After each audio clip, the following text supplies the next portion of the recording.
జై శ్రీరామ్. అందరికీ నమస్కారం. మన హిందువులందరూ కూడా నాగుల పంచమిని చాలా ప్రాముఖ్యంగా కొలుస్తారు. పాములను దైవంగా భావించి పూజిస్తారు. ఈ శ్రావణ మాసంలో వచ్చే పండుగలలో నాగు పంచమి ఒకటి. ఈ నెల జూలై 29 మంగళవారం నాడు నాగుల పంచమి వచ్చింది. శ్రావణ మాసంలోని మొదటి శ్రావణ మంగళవారం నాడు నాగుల పంచమి రావడం చాలా విశేషం. ఎంతో పవిత్రమైన నాగుల పంచమి నాడు ప్రతి ఒక్కరూ పుట్టలో పాలు పోసి తమ కుటుంబాన్ని కాపాడమని నాగదేవతలను వేడుకుంటారు. శ్రావణ మాసంలో శుక్లపక్షంలో పంచమి తిథి నాగపంచమిగా జరుపుకుంటారు. ఈ రోజున నాగదేవతలను పూజించాలి. నాగుపాములు శివునికి చాలా ప్రీతికరమైనవి. స్కంద పురాణం ప్రకారం నాగపంచమి ప్రాధాన్యత గురించి సాక్షాత్తు ఆ పరమేశ్వరుడే వివరించినట్లుగా మన శాస్త్రాలు వివరిస్తున్నాయి. ఈ నాగుల పంచమి నాడు నాగదేవతలను ఎలా పూజించాలి, ఎలాంటి విధి విధానాలు పాటిస్తే ఈ సంవత్సరం అంతా అదృష్టం ఐశ్వర్యం కలిసి వస్తుందో ఈ వీడియోలో పూర్తిగా తెలుసుకుందాం. ముందుగా ఈ వీడియోకి ఒక లైక్ కొట్టి మా ఛానల్ని సబ్స్క్రైబ్ చేసుకోండి. లైక్ కొట్టడం మాత్రం అస్సలు మర్చిపోకండి. అలాగే జై శ్రీరామ్ అని కామెంట్ చేయండి. జూలై 29 మంగళవారం నాడు నాగుల పంచమి వచ్చింది. ఈ రోజున నాగదేవతలను పూజిస్తే కాలసర్ప దోషాలన్నీ తొలగిపోతాయి. అలాగే మీ జీవితంలో విపరీతమైన శ్రేయస్సు కలుగుతుంది. ఈ నాగుల పంచమి నాడు నాగదేవతలతో పాటు శివుడిని పూజిస్తే కోరిన కోరికలన్నీ వెంటనే నెరవేరుతాయి. కాబట్టి ఇంతటి శక్తివంతమైన నాగపంచమి నాడు ప్రతి ఒక్కరూ ఇంట్లో పూజ చేసుకోండి. అలాగే శివాలయానికి వెళ్ళి శివలింగానికి అభిషేకం చేసి జంట నాగులకు కూడా అభిషేకం చెయ్యండి. ఈ నాగుల పంచమి నాడు ఆడవారు తెల్లవారుజామున నిద్రలేచి ఇల్లంతా శుభ్రం చేసుకొని అలాగే నాగుల పంచమి నాడు ప్రతి ఒక్కరూ తలస్నానం చేయాలి. విశేషంగా ఈ నాగుల పంచమి నాడు ఇంట్లో పూజ చేసే ఆడవారు మీ పూజ గదిలో గోడలపైన పసుపుతో నాగదేవతల రూపాన్ని గీసి ఇంట్లో దీపారాధన చేసుకోండి. ఇలా చేస్తే మీ ఇంటికి చాలా మంచి జరుగుతుంది. మీ కుటుంబంలో ఎలాంటి కష్టాలు ఏర్పడకుండా దేవతలందరూ మీ ఇంటిపై రక్షిస్తారు. ఇంట్లో పూజ చేసుకునే ఏదైనా దేవాలయానికి వెళ్ళి జంట నాగుల విగ్రహాలపై పసుపు కుంకుమలు వేసి అగరబత్తులు వెలిగించి ఆవు పాలతో జంట నాగులకు అభిషేకం చేసి నాగదేవతల విగ్రహాల చుట్టూ 5 ప్రదక్షిణాలు చేసి మీ కష్టాలను అలాగే మీ మనసులోని కోరికలను నాగదేవతకు చెప్పుకుంటూ నమస్కారం చేయండి. ఈ నాగుల పంచమి నాడు ఈ విధంగా నాగదేవతలను పూజిస్తే ఈ సంవత్సరం అంతా ఎలాంటి కష్టాలు ఏర్పడకుండా మీ కుటుంబం అంతా ఆయురారోగ్యాలతో సుఖ సంతోషాలతో జీవిస్తారు. అయితే మనలో చాలామంది ఆడవారు తమ బంగారాన్ని తాకట్టు పెట్టుకుంటారు. తాకట్టులో ఉన్న మీ బంగారాన్ని త్వరగా బయటకు విడిపించాలంటే ఈ నాగపంచమి నాడు జంట నాగులకు పాలతో అభిషేకం చేసి ఒక మట్టి ప్రమిదలో ఆవు నెయ్యి పోసి దీపం వెలిగించి తాకట్టులో ఉన్న మీ బంగారం త్వరగా బయటకు రావాలని నాగదేవతకు నమస్కారం చేసుకోండి. అతి త్వరలోనే మీ ఆర్థిక పరిస్థితి మెరుగుపడి మీ బంగారం మీ ఇంటికి వస్తుంది. మీ ఇంటి సమీపంలో ఏదైనా నాగుల పుట్ట ఉంటే పుట్టపైన పసుపు కుంకుమలు వేసి పుట్టలో పాలు పోసి ఒక దీపం వెలిగించి పుట్టకు ప్రదక్షిణాలు చేసి నమస్కారం చేసుకోండి. ముఖ్యంగా ఈ నాగుల పంచమి నాడు పుట్ట మీద ఉన్న మట్టిని తీసి దాన్ని బొట్టులాగా పెట్టుకోండి. పుట్టమన్ను బొట్టుగా పెట్టుకుంటే దీర్ఘకాలిక అనారోగ్య సమస్యలన్నీ తొలగిపోయి మంచి ఆరోగ్యం లభిస్తుంది. అలాగే మీ ఇంటికి కూడా కొంచెం పుట్టమన్ను తీసుకెళ్లి మీ పూజ గదిలో పెట్టుకోండి. కుటుంబ కష్టాలన్నీ తొలగిపోయి మీ ఇంటికి అష్టైశ్వర్యాలు కలుగుతాయి.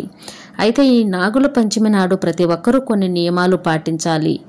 ఈ రోజున పొరపాటును కూడా కొన్ని తప్పులు చేయకూడదు, లేదంటే మీ కుటుంబానికి కష్టాలు ప్రారంభమవుతాయి. కాబట్టి నాగుల పంచమి నాడు ప్రతి ఒక్కరూ పాటించాల్సిన నియమాలు ఏమిటో ఇప్పుడు తెలుసుకుందాం. ఈ పవిత్రమైన నాగుల పంచమి నాడు పదునైన వస్తువులను ముట్టుకోకూడదు. పదునైన వస్తువులంటే కత్తులు, కత్తిపీటలు ఉపయోగించకూడదు. కాబట్టి నాగుల పంచమి నాడు కత్తిపీటతో తరిగిన కూరగాయలను ఇంట్లో వండకూడదు.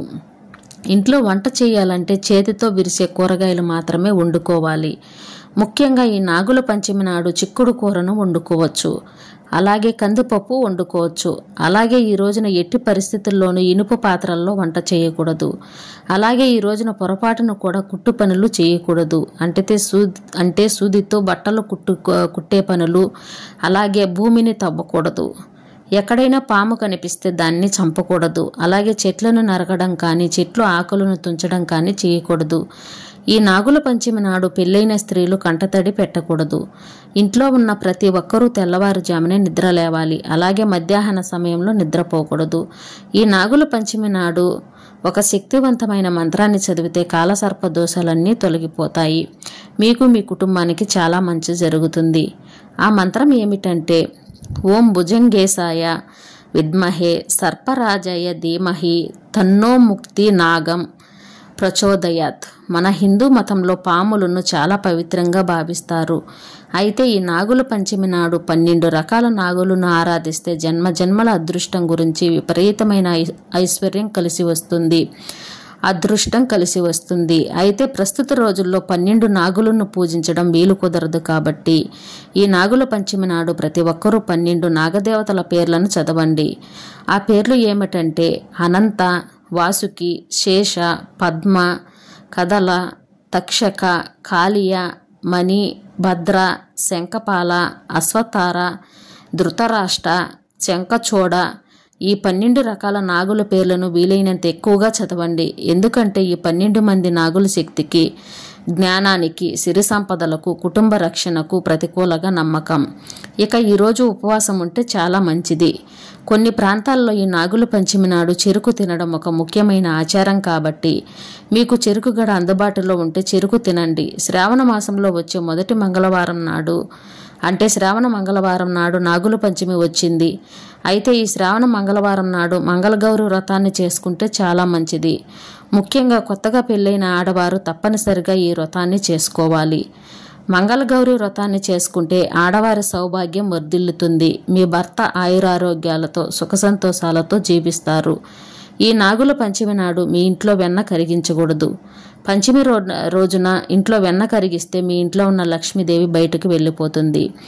అలాగే నాగుల పంచమి నాడు నాగదేవతల చిత్రపటాన్ని తెచ్చుకొని మీ పూజ గదిలో పెట్టుకుంటే చాలా మంచిది.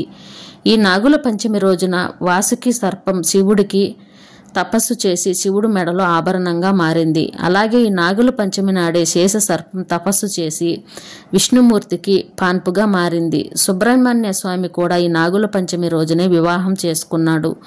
కాబట్టి నాగుల పంచమికి చాలా శక్తి ఉంటుంది. ఇంతటి శక్తివంతమైన నాగుల పంచమి రోజున ఇలాంటి విధి విధానాలన్నీ కూడా పాటించి ఆ పరమేశ్వరుడు అనుగ్రహానికి అందరూ కూడా అనుగ్రహితులు కావాలని మనస్ఫూర్తిగా కోరుకుంటూ జై శ్రీరామ్.